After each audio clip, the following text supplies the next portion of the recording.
از صبح بر وقت با مقصد به جا آوردن دو رکعت نماز عید سعید قربان نمازگزاران به سوی مسجدها می رفتند. خصوصا شماره زیادی آدمان با مقصد ادای نماز عید به صحن مسجد به نام خواجه عارف ریوگری شهر ترسونزاده سرجم آمدند.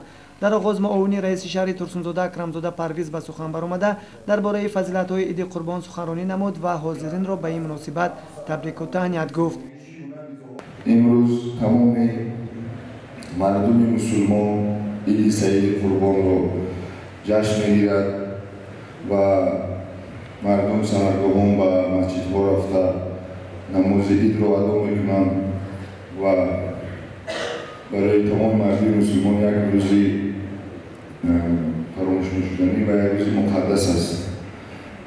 حاضرین گرامی، چیزی که به همه ما شما معلوم است، در جمهوریمون این روزها یک چند معرکه‌های سیاسی در نظر است.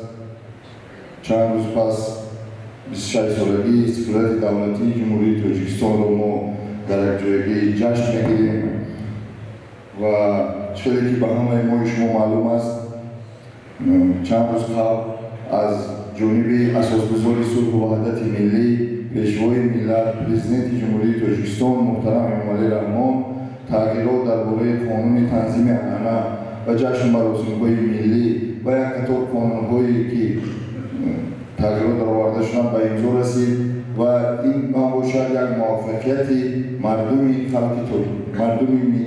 تاجیکستان است.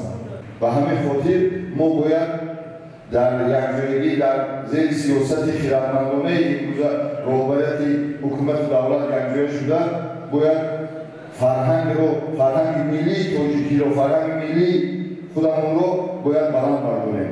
مخصوصا از نام رئیس شهر ترسونزاده محترم سیدالدین سلامزاده تبریک و تهنیت نموده و همه مردم عزیزمون خانوادگی دسترخوان پر از ناز و نعمت تینجوی امانی خاطر جمع و دل بیغم رو تمنا دارم.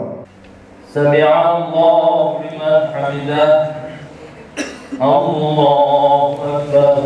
بعد شنیدن سخنان تبریکاتی معاون رئیس شهر اهل جمع آمد به قرائت نماز عید قربان شروع کردند.